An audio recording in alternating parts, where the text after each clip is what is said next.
ಹಾಗೆ ಏನೊಂದು ಹೆಣ್ಮಗಳು ಪ್ರಶ್ನೆ ಕೇಳಿದರೆ ಸರ್, ಎದೆಯಲ್ಲಿ ಈ ಗಡ್ಡೆಗಳ ಥರ ಬೆಳ್ಕೊಳ್ತಾ ಇದೆ, ಸೊ ಈ ಗಡ್ಡೆಗಳನ್ನ ಕಡಿಮೆ ಮಾಡೋದು ಹೇಗೆ? ಆಮೇಲೆ ಬೇರೆ ಕಡೆನೂ ಕೂಡ ಗಡ್ಡೆಗಳಿದೆ ಅಂತ ಹೇಳಿದರು, ಅದು ಹೇಗೆ ಸರ್ ಎದೆಯಲ್ಲಿ ಗಡ್ಡೆಗಳು ಬೆಳ್ಕೊಳ್ಳೋದು? ಸೊ ಮ್ಯಾಮಲಿ ಗಾಂಡ್ಸ್ ಎದೆನಲ್ಲಿ ಗಡ್ಡೆ ಆಗೋದಕ್ಕೆ 2 ಮೆರಿಡಿಯನ್ ಕಾರಣ ಇರುತ್ತೆ. ಒಂದು ಈ ಭಾಗದಲ್ಲಿ ಬರೋದು ಲಿವರ್ ಮೆರಿಡಿಯನ್, ಇನ್ನೊಂದು ಸ್ಪ್ಲೀನ್ ಮೆರಿಡಿಯನ್. ಓಕೆ. ಅದೆಲ್ಲ ಯಾವಾಗ ಆಗುತ್ತೆ ಅಂತಂದರೆ, ಒಂದು ಬಾಡಿನಲ್ಲಿ ಸರ್ಕ್ಯುಲೇಷನ್ ಕಡಿಮೆ ಇರುತ್ತೆ. ಸರ್ಕ್ಯುಲೇಷನ್ ಅಂದರೆ ಬ್ಲಡ್ ಸರ್ಕ್ಯುಲೇಷನ್, ಪ್ರಾಣವಾಯು ಸರ್ಕ್ಯುಲೇಷನ್.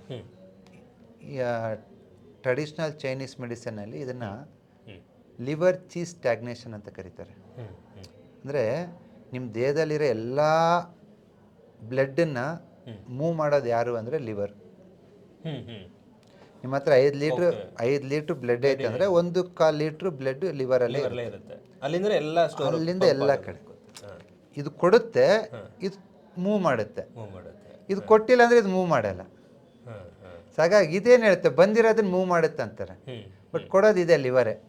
ಸೊ ಈ ಲಿವರ್ನ ಸ್ಟ್ರೆಂಥನ್ ಮಾಡಿದ್ರೆ ನಿಮಗೆ ದೇಹದಲ್ಲಿರ್ತಕ್ಕಂಥ ಕೊಬ್ಬಿನ ಗಂಟುಗಳು, ಇಲ್ಲ ಸಿಸ್ಟು, ಫೈಬ್ರಾಯ್ಡ್ಸು, ನೀರಿನ ಗಂಟುಗಳು ಕಡಿಮೆ ಆಗುತ್ತೆ. ಅದಕ್ಕೆ ಯಾವ ಬಣ್ಣ, ಯಾವ ಥರ? ಒಂದು ಬಲಗೈ, ಎಡಗೈ ತೋರು ಬೆರಳು 3ನೇ ಜಾಯಿಂಟಿಗೆ ಆರೆಂಜ್ ಕಲರ್ ಹಾಕಬೇಕು. ಇಲ್ಲಿ ಇದೇನು ಮಾಡುತ್ತೆ ಅಂದ್ರೆ it's A liver joint. So fatty liver ಇರ್ಬೋದು, ಎಕ್ಸಸ್ ಕೊಲೆಸ್ಟ್ರಾಲ್ ಇರ್ಬೋದು, ಅದೆಲ್ಲದು ಕಡಿಮೆ ಮಾಡುತ್ತೆ. ಅಷ್ಟೇ ಸಾಕ? ಇದೊಂದು. ಓಕೆ. ಇದ್ರ ಜೊತೆಗೆ ಸ್ಕೈ ಬ್ಲೂ ಕಲರ್. ಈ ಸ್ಕೈ ಬ್ಲೂ ಕಲರ್ನೇ ನಾವು ಎಲ್ಲಿ ಕೊಡ್ತೀವಿ ಅಂದರೆ ಇಟ್ಸ್ ಅ ಲಿವರ್ ರಿಫ್ಲೆಕ್ಸ್. ಇಲ್ಲಿ ಸ್ಕೈ ಬ್ಲೂ ಕಲರ್ ಹಾಕೋದ್ರಿಂದ ಇದು ನಿಮ್ಮ ಲಿವರ್ನಲ್ಲಿರ್ತಕ್ಕಂಥ ಚೀನ ಮೂವ್ ಮಾಡುತ್ತೆ. ಲಿವರ್ ಚೀ ಸ್ಟ್ಯಾಗ್ನೇಷನ್ ಅಂತ ಏನಾಗಿರುತ್ತಲ್ಲ ಅದು ಕಡಿಮೆ ಆಗುತ್ತೆ. ಓಕೆ. ಅದು ಹೆಂಗೆ ಗೊತ್ತಾಗುತ್ತೆ ಆಗಿರೋದು ಅಂತಂದರೆ, ನಾಲಿಗೆ ಚಾಚಿರೆ side of the tongue brown ಇಲ್ಲ ಬ್ಲ್ಯಾಕ್ ಮಾರ್ಕ್ ಆಗಿರುತ್ತೆ. Okay okay. ಕಾರ್ನರಲ್ಲಿ.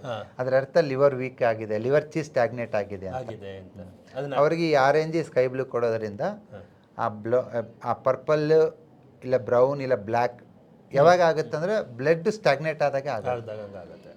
ಯಾವಾಗ ಇವೆರಡು ಕಲರ್ ಹಾಕ್ತಿರೋ ಸ್ಟ್ಯಾಗ್ನೇಷನ್ ಫ್ರೀ ಆಗುತ್ತೆ. ಓಕೆ. ಅಂದರೆ ಬಾಡಿಲಿ ಬ್ಲಡ್ಡೇ ಸಿಕ್ಕಾಬಿಟ್ಟು ಇಂಪಾರ್ಟೆಂಟ್ ಅಲ್ಲ ಸರ್? ಅದು ಚಲನೆಗೆ ಸಿಕ್ಬಿಟ್ರೆ ಅದೇ ಬ್ಲಡ್ಡೇ ಇಂಪಾರ್ಟೆಂಟು. ಬ್ಲಡ್ನ ಎಲ್ಲರೂ ಗವರ್ನ್ ಮಾಡ್ತಾರೆ.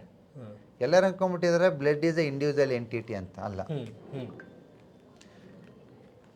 ಬ್ಲಡ್ಡಿನ ಮೂವ್ ಮಾಡೋದು ಲಿವರು, ಬ್ಲಡ್ಡಿಗೆ ರೆಡ್ ಕಲರ್ ಕೊಡೋದು ಹಾರ್ಟು, ಆ ಬ್ಲಡ್ಡಿಗೆ ಪ್ರಾಣವಾಯು ಆಕ್ಸಿಜನ್ನ ಮಿಕ್ಸ್ ಮಾಡೋದು, ಶಕ್ತಿ ಕೊಡೋದು ಲಂಗ್ಸು.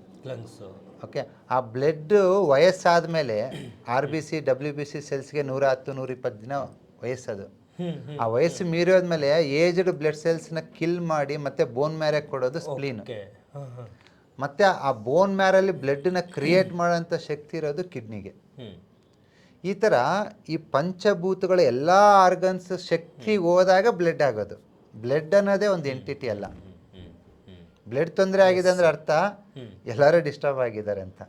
ಫಾರ್ ಎಕ್ಸಾಂಪಲ್ ಕೊಲೆಸ್ಟ್ರಾಲ್ ಇರ್ಬೋದು, ಫ್ಯಾಟಿ ಲಿವರ್ ಇರ್ಬೋದು, ಬ್ಲಡ್ ಶುಗರ್ ಹೆಚ್ಚಾಗಿದೆ, ಬ್ಲಡ್ಡಲ್ಲಿ ಕ್ರಿಯಾಟಿನೇನ್ ಹೆಚ್ಚಾಗಿದೆ, ಯೂರಿಕ್ ಆ್ಯಸಿಡ್ ಹೆಚ್ಚಾಗಿದೆ, ಈ ಥರ ಎಲ್ಲ ಹೇಳ್ತಾರಲ್ಲ, ಥೈರಾಯ್ಡ್ ಹೆಚ್ಚು ಕಡಿಮೆ ಆಗಿದೆ. ನಿಮ್ಮ ಬ್ಲಡ್ಡಲ್ಲಿ ಏನೇ ವ್ಯತ್ಯಾಸ ಆಗಿದೆ ಅಂದರೆ ಈ 5 ಆರ್ಗನ್, ವೈಟಲ್ ಆರ್ಗನ್ನು ಕಾರಣ, ಒಬ್ಬರಲ್ಲ. ಎಸ್, ಸೂಪರ್ ವೀಕ್ಷಕರೇ, ಇದನ್ನು ನೋಡಿ ಸೊ ನೀವು ಕೂಡ ಅಪ್ಲೈ ಮಾಡ್ಕೊಳ್ಳಿ. ಲೈಫಲ್ಲಿ ಲೈಫ್ ಸ್ಟೈಲ್ ಸ್ವಲ್ಪ ಚೇಂಜ್ ಮಾಡ್ಕೊಳ್ಳಿ, ಖಂಡಿತವಾಗ್ಲೂ ಆರೋಗ್ಯ ನಿಮ್ಮ ಕೈಯಲ್ಲಿ ಬರುತ್ತೆ.